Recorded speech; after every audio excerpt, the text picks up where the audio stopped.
Imad fait partie de ces enfants qui nous bluffent, nous les adultes, par leur maturité et leur sagesse. C'est vrai qu'à 8 ans, il a vécu des choses que la plupart des adultes n'ont pas connues et heureusement, des années d'hospitalisation liées à sa santé très fragile.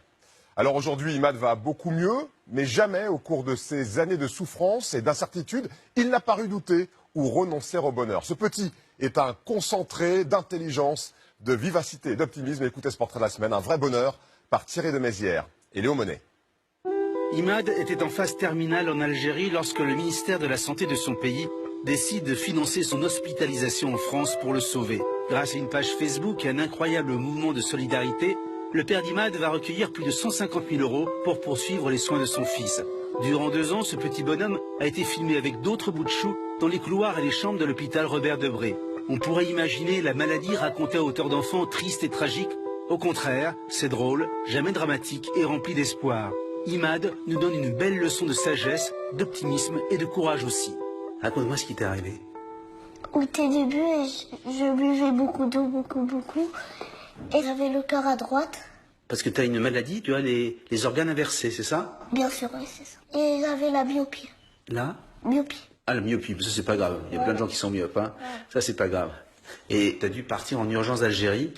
Oui, seul avec mon papa. Et t'étais triste de partir et de laisser ta maman? Oui. J'ai pleuré. Elle s'occupait de moi en Algérie déjà. C'est elle qui m'a élevée. Et voilà. J'avais laissé mes copains, ma mamie, mon papy, mes cousins, tout le monde. T'avais quel âge? J'avais 4 ans. Si je fais pipi, je sors tout l'eau. Et avant, et maintenant, je fais pas pipi. Ça fait 2 ans que j'ai pas fait pipi. Insuffisance rénale, c'est ça. Mon riz, il est terminé, c'est bon. On peut plus. Il peut plus fonctionner. Ils vont m'ouvrir, quoi. Le ventre, ils vont enlever le tuyau. Ils vont mettre un nouvel rein. Et après, ils vont emballer, quoi. Ils vont m'emballer, c'est tout. Pour moi, c'est pas difficile. Mais pour vous, je sais, c'est difficile. Tu arrives à l'hôpital, on découvre que tu es trop malade pour faire la greffe tout de suite, ton cœur est fatigué, c'est ça? Voilà. Donc tu vas découvrir le monde de l'hôpital. Voilà. C'est comment? Bien. Je dormais à l'hôpital, on a fait la fête et tout. Tu as fait la fête à l'hôpital? Voilà. Après, en fait, je dormais. Il faut dire que tu étais très fatigué. Voilà, j'étais très fatiguée. Tu avais une petite sonde dans le nez. Voilà. Qui servait à quoi? Il servait à manger. Ça servait à manger. Ça part par jusqu'à l'estomac et ça me nourrissait. Et qui te mettait la sonde? Au premier jour, c'était les infirmières. Et comme je suis venue, c'est maman, en fait. Ça fait mal? Non. Ça chatouille un peu, mais ça va. Comme tous les jours, Imad. Non, Imad, comme tous les jours. Ça y est. Allez, ça y est. Ça y est. Ça y est. Une fois. Après, ça y est, d'accord? Ça y est? Hein? Allez, bismillah. Allez. Bismillah. 1, 2.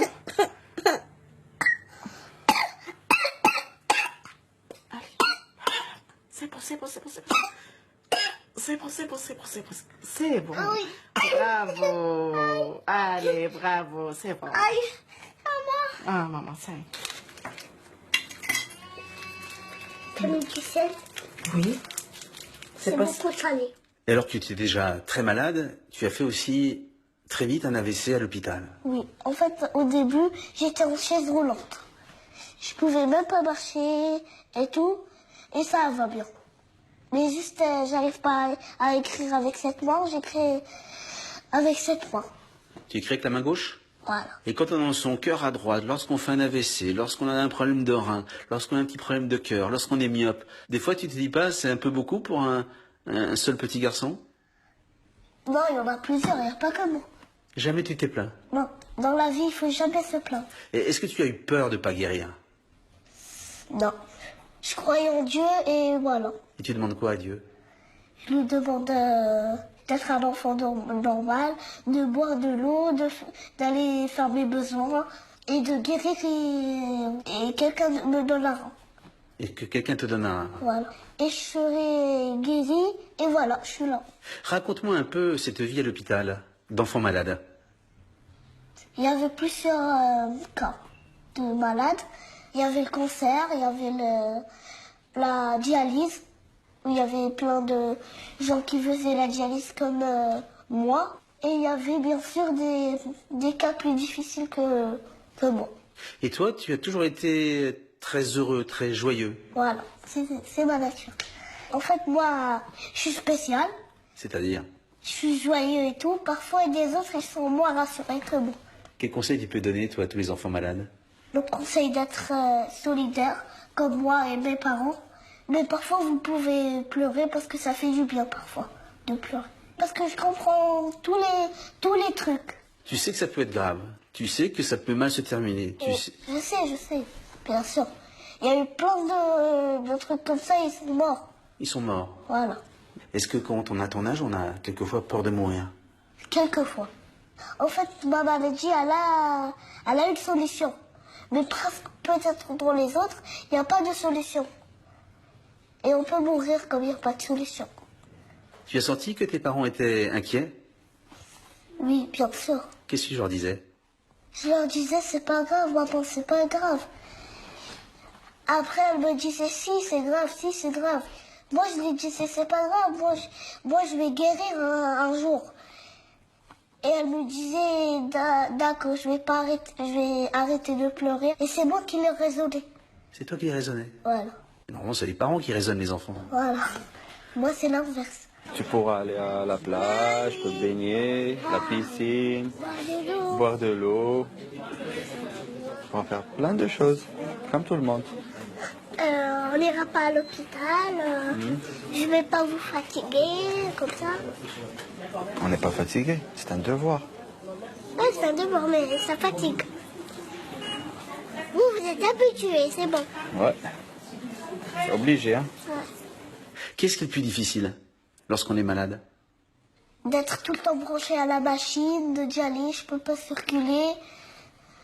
Je pouvais pas circuler, comme ma mamie, elle m'invitait en Algérie, j'y allais pas parce que j'ai la machine, j'ai des poches, j'ai des grandes poches et tout, et ça sonnait tout le temps.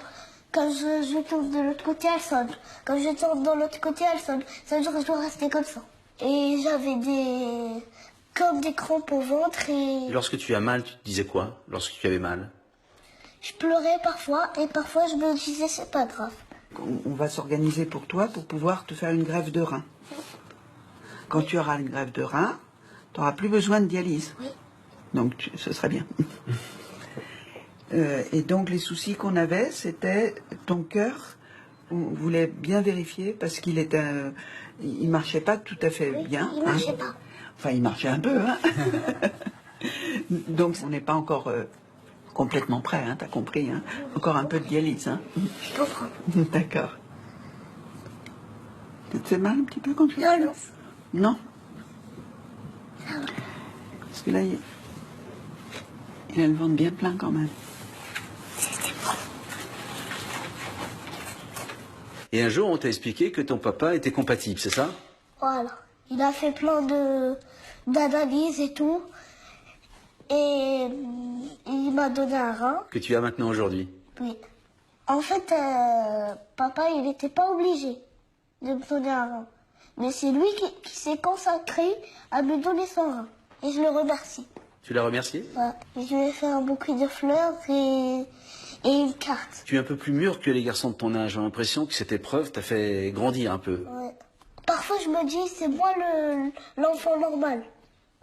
Et les autres qui sont des chochottes? Voilà. C'est quoi la différence entre maintenant et avant? Déjà, j'allais pas aux toilettes pour faire mes besoins. Maintenant, je vais faire mes besoins. D'ailleurs, c'est un petit peu dérangeant. Pourquoi? Parce que tout le temps, je vais aux toilettes. Et je mets plus la sonde. Pour te nourrir? Voilà. C'était un rêve. Qu'est-ce que tu as comme autre rêve? Je rêve d'être un médecin pompier. Et pourquoi médecin de pompier? J'aimerais sauver des vies. Parce qu'on t'a sauvé ta vie à toi. Voilà. Oh, c'est quoi ça? Une alerte? Ah, exactement, c'est une alerte. On va savoir quel camion c'est.